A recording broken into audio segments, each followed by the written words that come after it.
Welcome to the Mad in America podcast, your source for science, psychiatry, and social justice. Welcome to the Mad in America podcast. My name is Brooke Siem, and I'm the author of May Cause Side Effects. Today I have with me Dr. Teralyn Sell and Jenn Schmitz, who are co-hosts of the Gaslit Truth podcast. Dr. Teralyn Sell is a distinguished expert in psychology and brain health, holding a PhD in psychology and an MS in counseling psychology. She bridges the gap between traditional mental health care and integrative brain health solutions with formal training in holistic nutrition and biology. Dr. Teralyn is the author of Your Best Brain and the co-host of the internationally acclaimed podcast, The Gaslit Truth, where she challenges conventional narratives around mental health and medication. As a fierce advocate for full informed consent in psychiatric medication use, Dr. Teralyn is dedicated to promoting safe medication practices, responsible tapering, and a paradigm shift in mental health care, one that prioritizes brain health over symptom management. Jenn Schmitz is a woman redefining the field of psychology with a unique blend of expertise and lived experience. Holding a Master of Science in Clinical Psychology and having spent over a decade as a traditional therapist, Jenn took a bold step beyond the conventional boundaries of Western education and mental health treatment. Her personal struggle, marked by the challenging process of tapering off psychiatric medication, revealed insights that reshaped her entire approach to mental health. As a holistic deprescribing consultant, Jenn integrates psychological and brain health expertise with physical wellness, mindfulness, and nutrition to safely guide the brain through the intricate process of medication tapering. Jenn hosts the Gaslit Truth podcast along with Dr. Teralyn and is a writer for international wellness publication Live, Love, and Eat magazine. All right, thank you both for being here with us today. Welcome to the Mad in America podcast.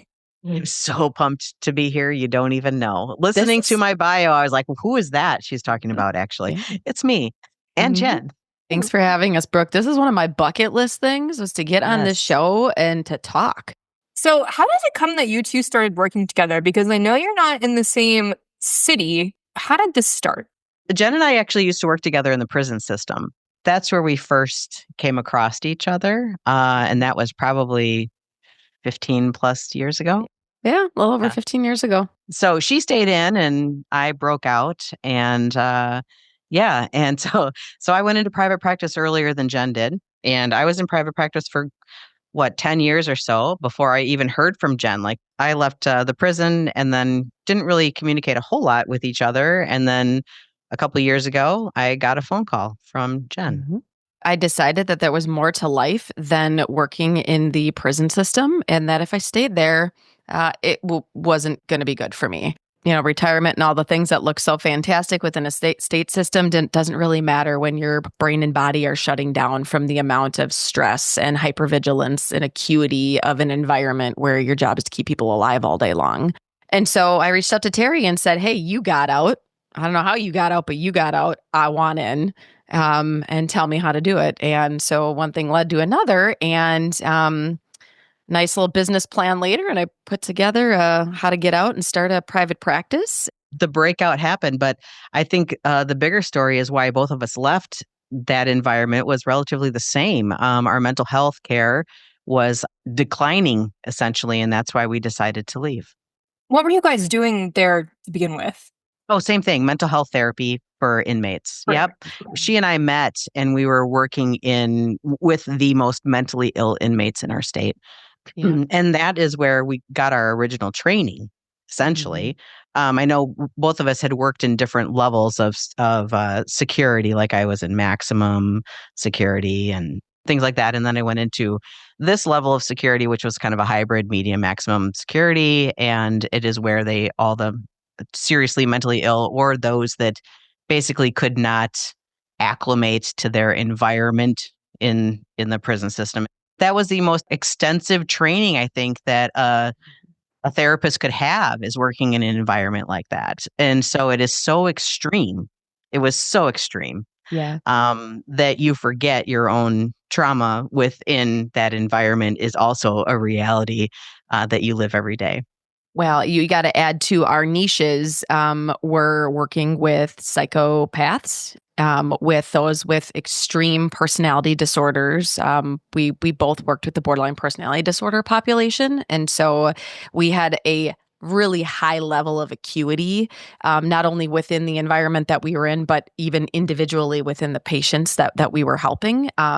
So our niches came with a lot of mental health baggage for us and a lot of traumatic experiences that we were seeing and reliving with these patients every day.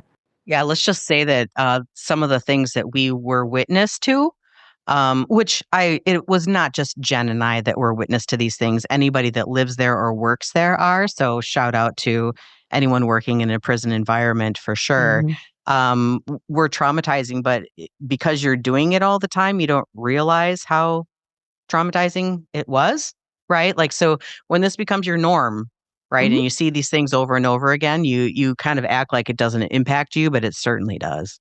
Neither of us came out of there unscathed, and Jenn was in there much longer than I was. So this is where my mind is going with this stuff. So you guys are working in, probably aside from maybe a mental hospital, probably the most intense cases of mental illness and mental distress. And now you have hundreds of thousands of followers across social media where you spend a lot of time talking about basically how screwed up the psychiatric system is. So I'm assuming there's a journey that has come from point A to point B here. And the first place my mind went to on this is how different is the way the inmates you were working with, like how different was their treatment strategies compared to what you're seeing in the general population of people who are not in prison and who just walk into a run-of-the-mill psychiatrist every day? What's the difference? We talk about if you guys could see me, I'm air quoting, individualized treatment plans that we had in the prison, which looking back, weren't individualized really at all. They were just prescribed treatments that we knew how to do, and you seemed like you might fit that, or you have an opening in your schedule to take this group or class or whatever. I think in private practice, I believe therapy is more of an art than a science. And I'm really leaning into that these days because I felt like in the prison, it was more of a prescribed approach. And some of that has to do with like liability and things like that. Like you always had to do like evidence-based practice, right? And so what is that? It's pretty manualized and stepwise and stuff like that. And for me now, I view it more as an art because you really have to move around in such a manner that like really understanding and really just, I don't know, giving this global perspective, understanding to people and knowing what to say or do next. And I feel like that is more of an art form than a prescription.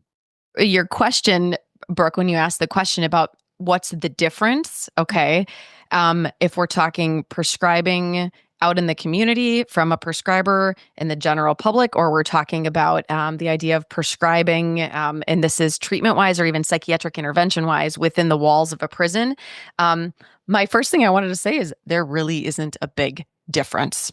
Okay, there is not. In the prison system, we try to, and I'm making some really blanket statements here, so like just take this for what it's worth. Okay, this is my experience after 13 years of working in a prison system, not only as a therapist but also as a supervisor and overseeing mental health units. Psychiatry was the bread and butter, and they were a very big component to mental health treatment. And I'm air quoting that, right? So to speak to what Terry is talking about, we had these very intricate treatment plans, but they always typically included these really standard siloed areas, right? You always had someone from like a rec therapy standpoint. We always had a psychologist. We always had a psychiatrist.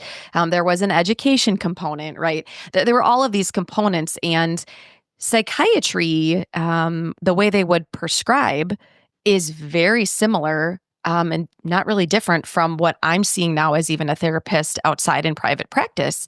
The way in which things are prescribed is very similar. The amount of time and stock and understanding that's put into the patient, and to get to know them a little bit better, it's the same. I mean, you're going to go into prison and you're going to get your 20-minute appointment with your provider just like you do out in the community, once to twice a year if you're lucky, and that's it. And that's a stretch, right? There really isn't that much of a difference. I agree with that statement because we've come to know that the prescribing isn't very scientific, nor is it individualized. And so that's the same. But I think the difference is that I find more people in the prison were prescribed than in private practice. But that could be at this stage of my private practice. Like I attract people that either don't want to be prescribed or want to come off. So it's a different attraction too. So yeah, that is very true. And coming from, therapists from prison, Jenn and I lived on the units. Our offices were on the units with the inmates that were there. And so we would spend our 8 hours a day literally living and breathing with these, at the time when Jenn and I were there at the same time, it was just men, living and breathing with these men and watching them and monitoring them. And I will say the one thing that I did learn a lot from is about psychiatric medication, watching for side effects and things like that I didn't realize would be so important in private practice. And with what I'm doing now, we were very good stewards to psychiatry. We were very good stewards. Partners. I'm not anymore in the same way, but we were the right arm of psychiatry. We were the ones who monitored. We were the ones who learned about the medications. Psychopharmacology was a big deal in prisons. So I don't think most people realize how, the experience that you have as a therapist can inform, psychopharmacology and what you know about it later on. And that definitely, and for some people, they don't ever get involved, but that was part of it for us.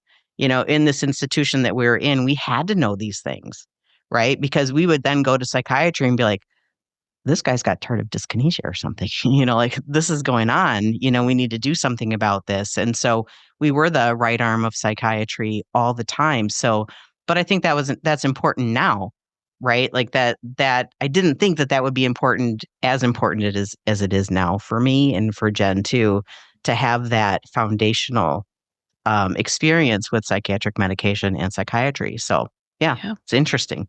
So if I'm hearing you correctly, when both of you entered into the state system, you were very much on board with the Western psychiatric box.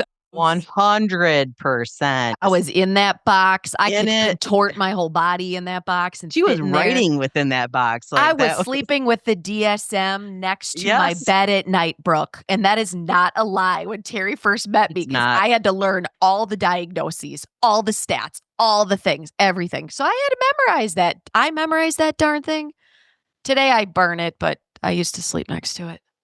Okay, so what happened? What was the breaking point for each of you and how we went from sleeping next to the DSM to burning it? I left the prison system, like Terry and I said, for the same reason she did. It was extreme burnout. And knowing that if I stayed within the environment, I wasn't going to make it. Yeah, I might make it to retirement, but then I will be one of those statistics, which are very sad, as we know within retirement from those that are in corrections, policing, EMT, first responders, right? They don't make it too long, okay?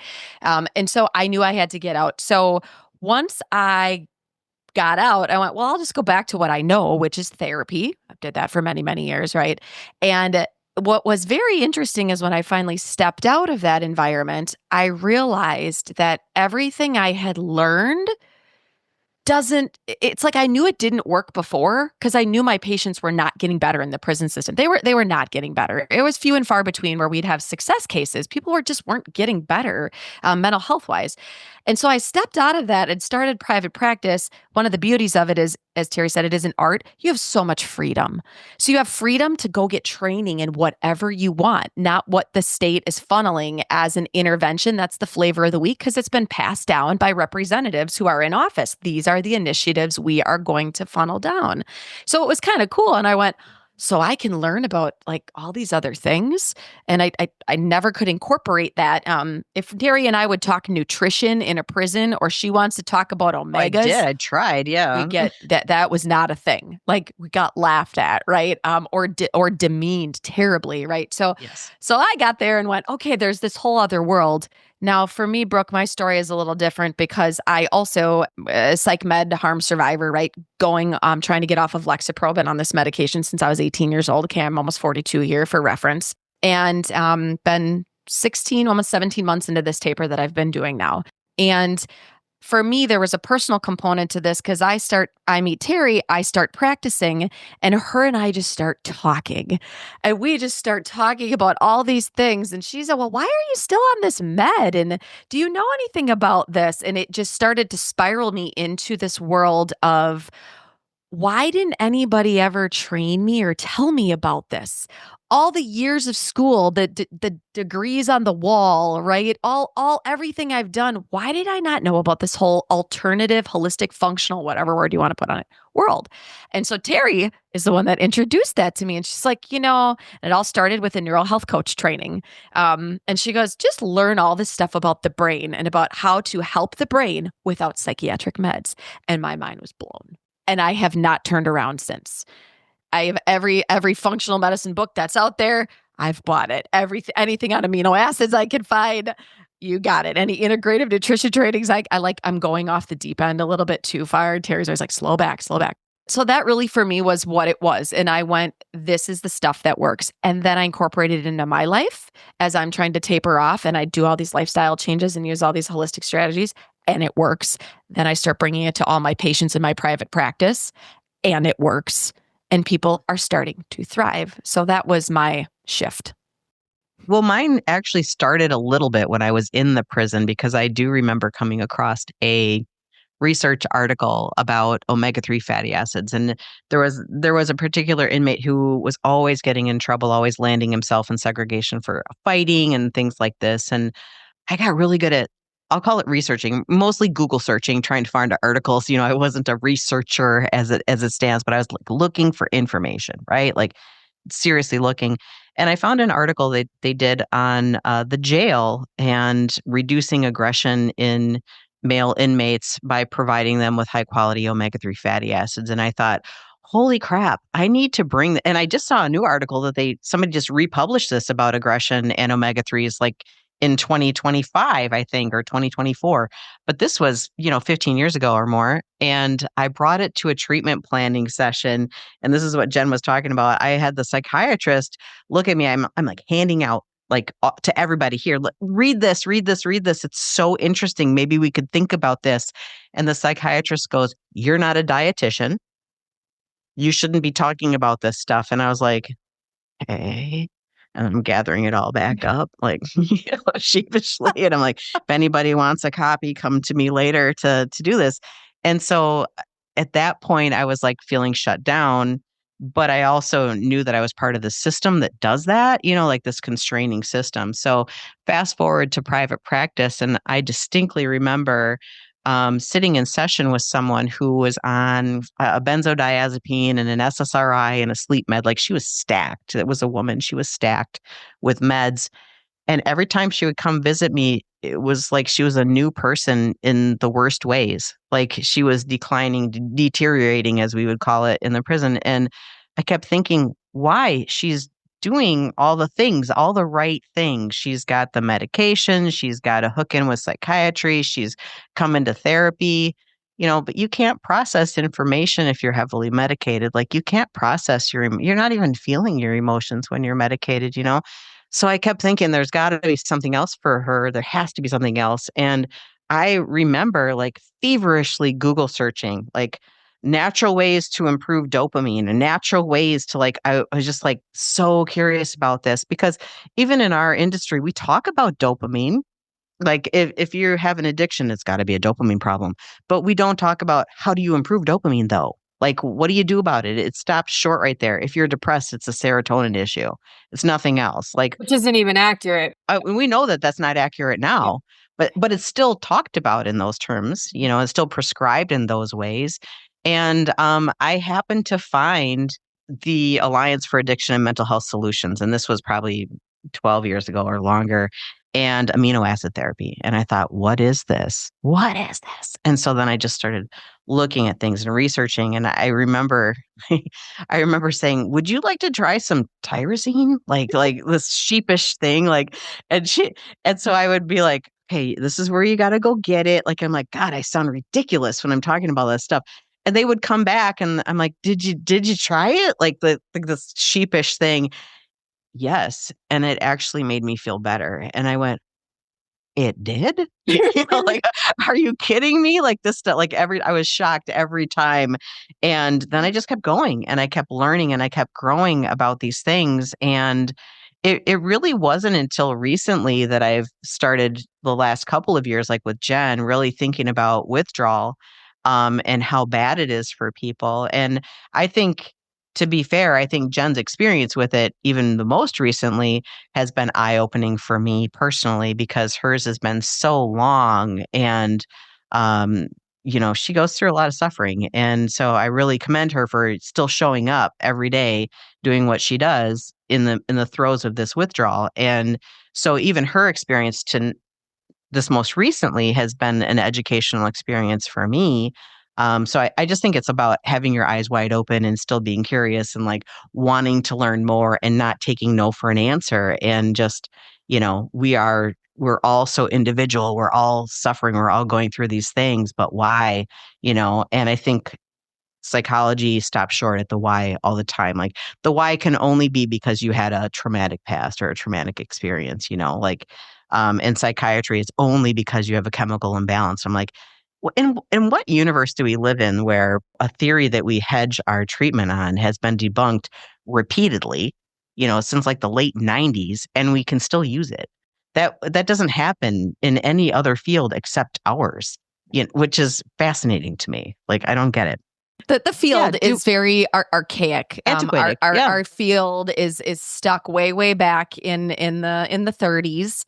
Truly into the 30s and 40s, and when all the fathers of psychology came out, and these are the things that are still taught. These are still taught in school today as the foundations of psychology. Whether you're going to be a therapist or a psychologist, it doesn't matter. You're learning the same stuff, and we are sitting in a field that is so archaic, and that's what's being taught. And so we have practitioners like us who came out and got into the prison system, and we were like, okay, thank God we got a job. But then we get in these positions, and we are very siloed in them. But what we have been taught is very siloed, and so it keeps us in that space. Unless it's usually the stories of something happens to one of us in our lives, right? Like trying to get off meds, trying to get out of a system that's going to just kill my adrenals if I keep working there. And there's a story behind it, right? And then we change and go, oh my gosh, there's a whole nother world out there of things to learn, especially when it comes to functional medicine, right? Amino acids blew my mind. When I'll never forget when she did this big training with me, I went, why does nobody know this? Why was I not said, hey, Jenn, like instead of how are you feeling? How's your antidepressant? Do we need to up it? Do we need to down it? Like, why wasn't it ever the treatment plan? Hey, let's go look at your nutrition. What are you eating? Because you eat like crap. But that was never part of it, right? And so even as therapists, we're not taught that either. We don't get training in nutrition or in herbal medicine or even like the somatic work that we're given. It's pretty base level. Freud didn't do it. Why are we teaching it? Right. Well, and as far as diagnosing goes, I think I learned real quickly. So in the prison system, like I was doing a lot of heavy assessments for diagnostics. Like they would also come to us to get a diagnosis, so we would do a lot of, psych assessments for diagnostics. And I quickly learned in private practice that your diagnosis, it really doesn't matter. The intervention that you're going to be given is not really an intervention made just for that diagnosis, and Jenn and I knew this early on because we were taught this by our supervisor that the best therapeutic intervention is going to be rapport that you have with your client anyway. So it doesn't really matter if you're going to do CBT or DBT. If you've got a terrible relationship with the client, it's not going to work, quote unquote. Anyway, the outcomes are going to be lower. So, I learned right away that the diagnosing is just for payment in insurance. And it also can be detrimental to people. So I've had people that have been denied life insurance policies because of a diagnosis that they got 5 years ago. We've had kids that have had diagnosis in childhood. They couldn't get into the military because of these diagnoses. So I think people need to be thinking through this, like how do these diagnoses, how does the diagnosis how could it negatively impact you or your child? Like we have to think about those things too. And so really I've learned that a lot of it is just for payment. To get you to be able to see a therapist, you have to pay for it, right? So diagnosing to me, that giant book is just full of contradictions, and it's full of buyouts, and it's full of, non-truths. And the truth is that your intervention that your therapist picks for you or does for you when you're sitting in therapy is not individualized to any specific diagnosis. Anybody can fight me on that, I guess. Like I'll see you outside the backyard, maybe. So, I mean, if you're a DBT trained therapist, you're going to try to apply DBT to pretty much anyone that comes in your office because you're going to like it. Same thing with EMDR or CBT. Like, It's not just for this diagnosis or that diagnosis. So, yeah, learn that pretty quick. Briefly, Teralyn, I know that you and I had a conversation previously, and you had mentioned that you had also spent a little bit of time on some psych drugs, and that has also informed your current view and practice. Can you just give us a little short background on that? Because then I have a follow-up question for both of you. Pretty much any time, like being a middle-aged woman, that I would go into the doctor, the result was a psychiatric medication. So, but the first time I was on a psych med was for about 5 or 6 years. I don't know the exact time frame, but it was during pregnancy. So the doctor put me on when I was pregnant to avoid postpartum depression. Now, I was 32, I think, at the time. It was my last kid, and I didn't know what I knew now. I knew none of it. I wasn't even in grad school yet, so I had no idea. I hadn't stepped foot into this world at all. So I was like, okay, I guess that's the best thing to do for, to be a mom, when I'm done. And so that led to obviously me being depressed because it changed my chemistry. And I was dependent on this for 5-6 years.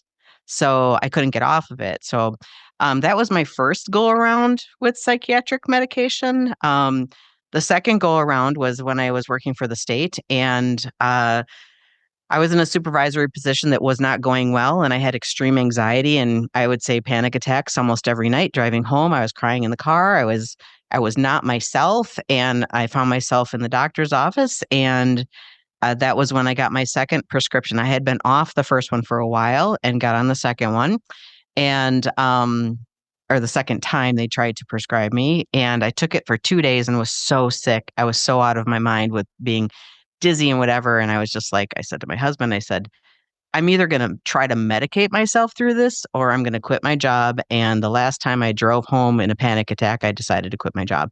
And it was like mysteriously, this anxiety disappeared. It was gone. Like, who knew, right? Why? Right. I was either going to chemically restrain myself to stay put or I was going to quit.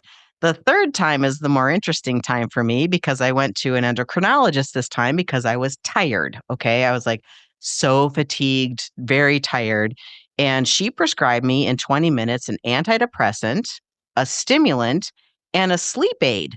Okay, these three. Now, this was during a time where I was starting to work on this new brain health stuff. And I looked at her and I said, no, thank you. And she legitimately said, then why did you come here?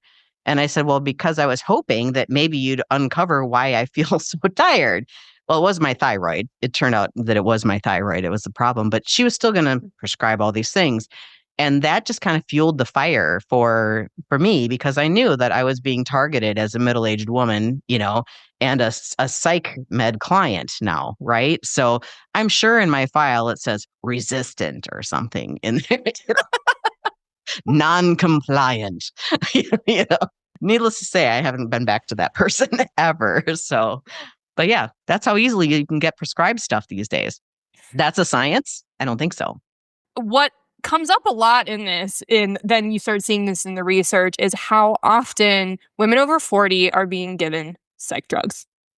And then what happens is they come to me at some point and they say, I was put on all these drugs when I was 40 or whatever it was, and now it's been X amount of years. I'm still miserable. I can't get off them. What do I do? So I'm seeing this as like, we already, call it a silent epidemic if you want, but we already know we have this massive overprescription epidemic. But when we look at where it's concentrated, I'm seeing a lot in women over 40. I would love for you guys to comment on that. And like, what are we supposed to do? So this is an interesting conversation because there was a really cool graphic that I'd like to do my best explaining on something that is not visual. So hang out with me here for a second.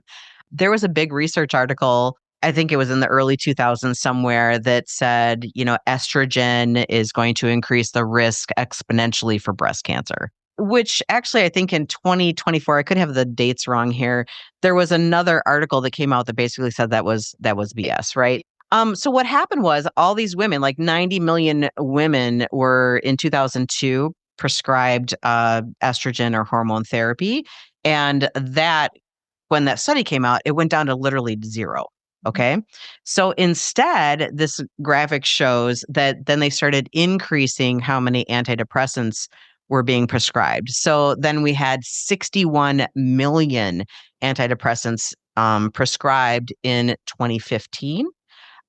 There was 25 million Xanax or Xanax type benzodiazepines prescribed in 2015. 12 million sleep meds, where all this before was all hormone therapy, right? So the hormone therapy went down to practically nothing. And then the antidepressant psychiatric medication stuff like skyrocketed.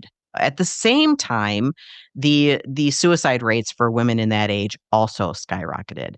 And so the conversation around that is, did it skyrocket because we're not giving them hormones? Probably. My piece of this that nobody's talking about, did it skyrocket because you're giving them antidepressants? It could be a combination of the two things, but really, we know the risk of antidepressants. You've talked about it a million times on the show, I'm sure. But that's the conversation. Like, so many women are now suffering and stuck on these antidepressants. And there's still a lot of doctors out there that believe that study.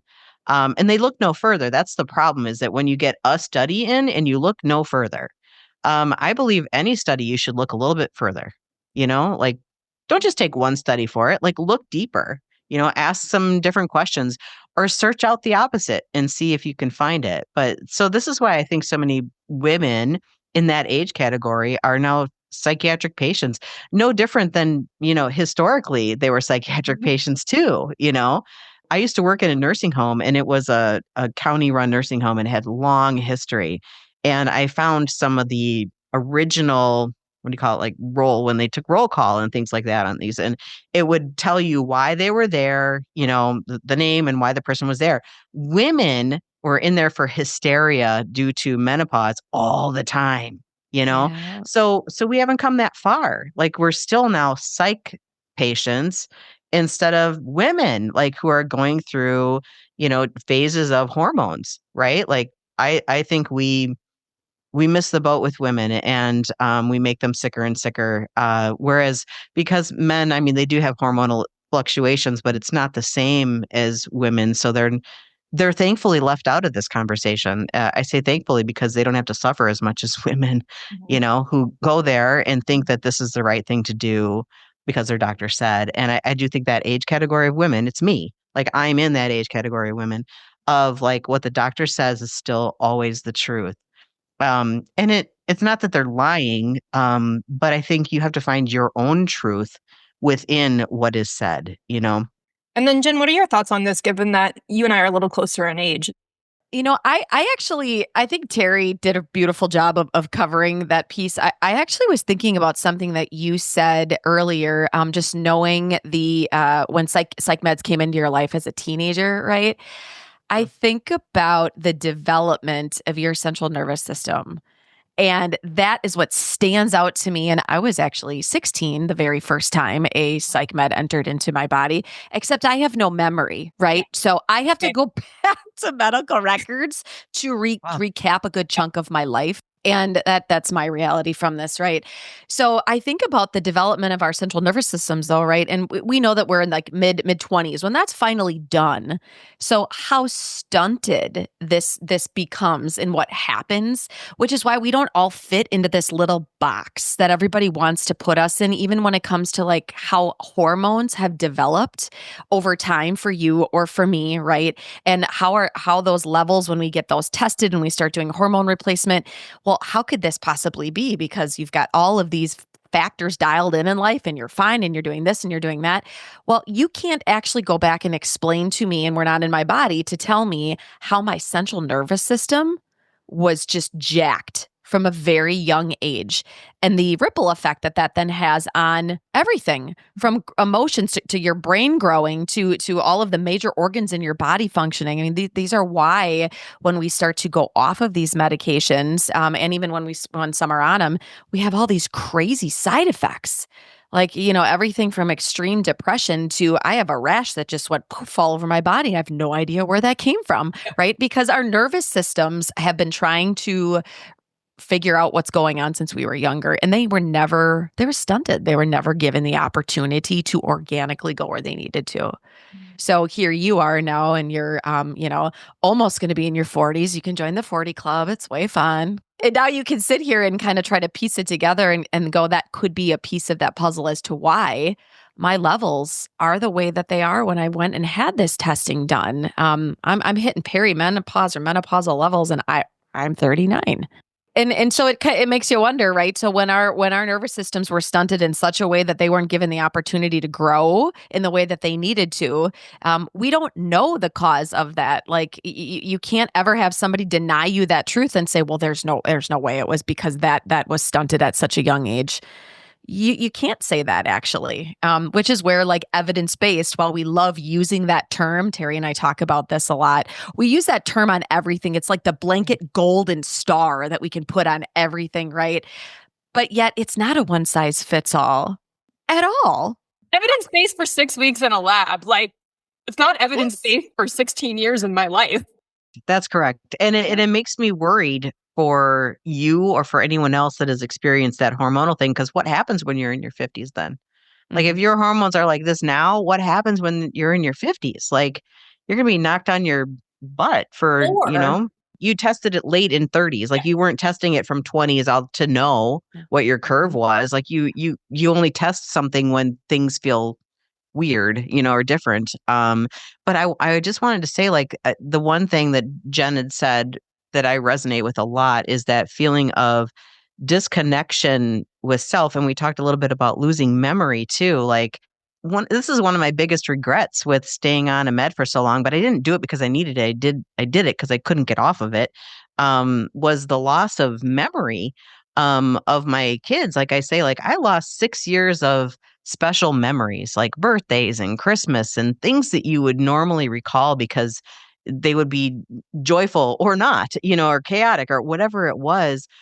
Because I was so chemically restrained during that time.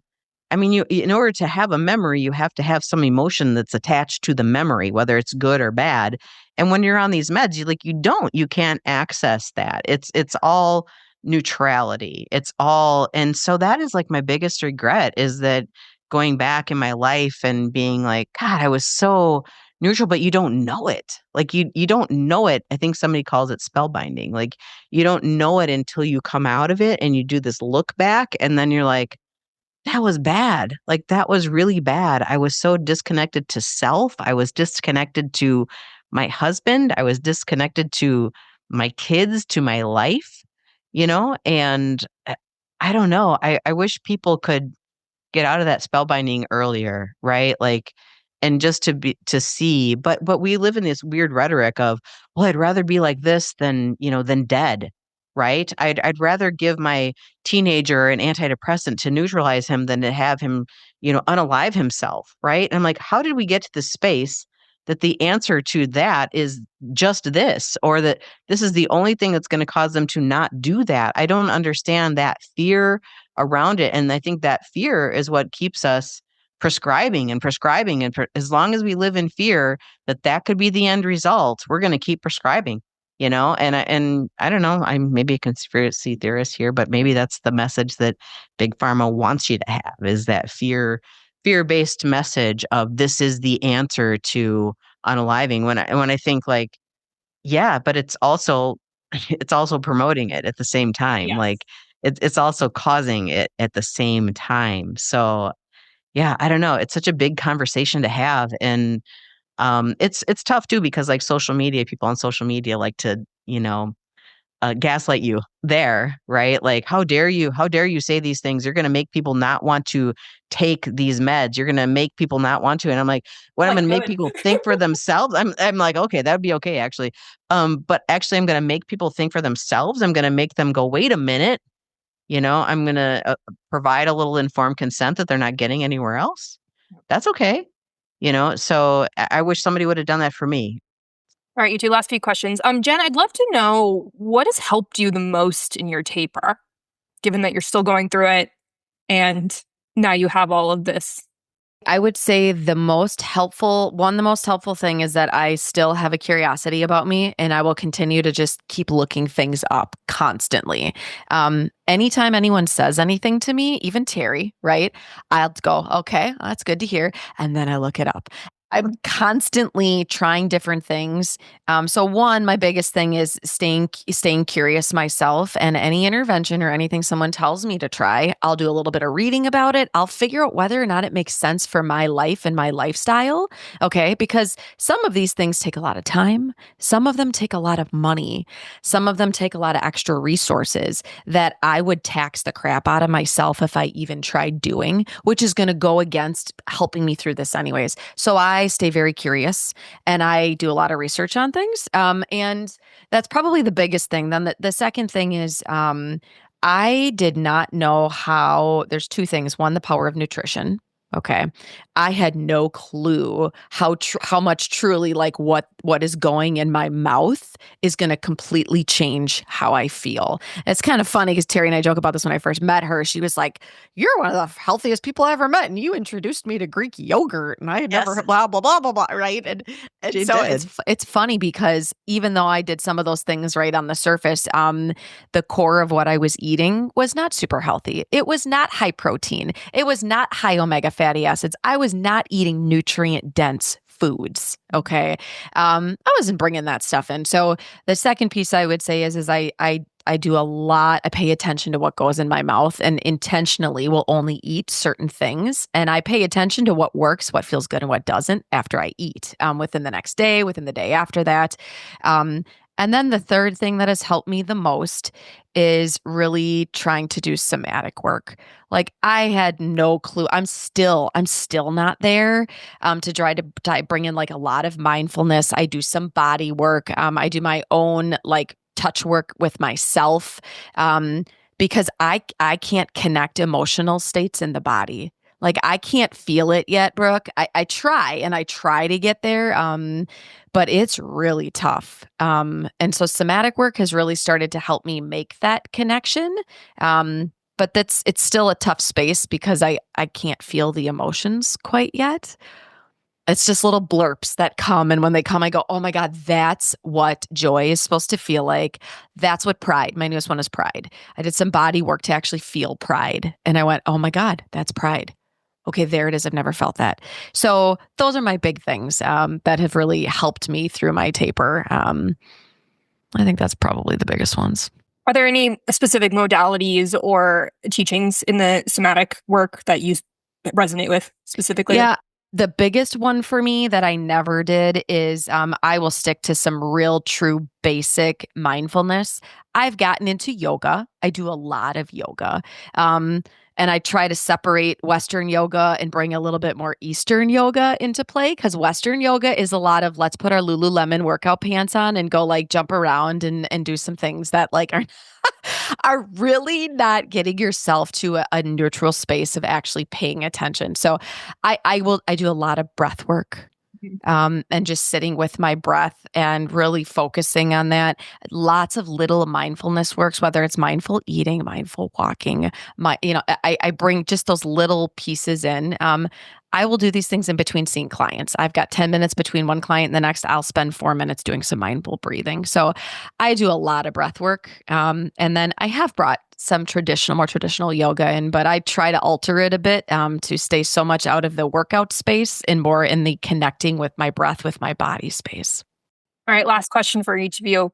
Given that you guys have both had such a breadth of experience in the world of mental health and whatnot in your careers, where would you like to see this conversation go? Where is the thing that you want to dig into, where you're most curious about, or where you think that you could, either you or just advocates in general, could make the biggest difference? Other therapists. Like I feel like there's a void of knowledge in therapists. And even every 2 years, we have to do our CEUs, right? Like we have to collect all these CEUs, whatever. There's really not too many that are outside of the traditional. And I think more work with therapists to understand medication, withdrawal, advocacy for withdrawal, in encouraging communication about it, how to work with your practitioner, your prescriber, like all of that stuff. If we're looking at people as whole human beings, that's part of it. Like that's, meeting them where they are. Is if they want off a medication, like be the one that is advocating for them to do that rather than the one that wants them to stay put. So I think, and even nutrition with therapists, I think the biggest opportunity is with therapists and social workers, right? Anybody that's doing some type of therapy. I think that's where the biggest opportunity is because, therapy is, I don't think it's stigmatized anymore. I think a lot of people go to therapy now. And I think that's where I think we're just missing the boat with opportunity teaching therapists about brain health and nutrition. I think that should be part of their repertoire. Yeah. I was thinking when you were talking about educating therapists, I keep thinking about educating prescribers. That's where my brain goes to immediately. If it were up to me, there would be a whole nother level of education that is given to prescribers. Now, I have a bias because I'm a deep prescriber and I help people get off of psych meds. Okay. But I think that they are they're educated in how to give it to you. They're educated in the basics of here are the things that we can do in general, right? There's not a ton of science behind prescribing. Okay. But they don't have awareness of deprescribing. They don't have awareness of what informed consent truly is when it comes to not only talking about that medication, but then continuing to bring up in conversation. So how do you know when you're ready to come off of it? What does that look like actually? Because I don't think that they have gotten curious enough about what that actually is, nor was education given. So as a deep prescriber, my ultimate world is I would love to add more education to the field of psychiatry so that they can have a better understanding of that, because they can prescribe them, but they don't know how to get patients off of them safely. If there is one training that I think Jen and I should make, it should be the training, just basic. What is manipulative language in the space of psychology and psychiatry and how not to use it? What is gaslighting in this space and how not to do it? Like, I think that would be a really good CEU class, right? Because Jen and I talk about this a lot. We've used a crap ton of manipulative language when it comes to psychiatric medication. Jen and I have both done it. We did a whole podcast perpetuated episode it for many years. Yep, for many years, and just to keep people on psychiatric medication because it's the right thing to do. But yeah, I think training them about manipulative language, I think it would be it's kind of like trauma informed care, right? Like how do you not manipulate your clients into compliance? So yeah, I think maybe that's a good training. I feel like maybe I should do that this year. Thank you so much, both of you, for being here. I think absolutely going to get a lot out of this. Thanks, Brooke. Good. Thanks for having us. Thank you for listening to the Mad in America podcast. For more news, views, and updates, visit madinamerica.com.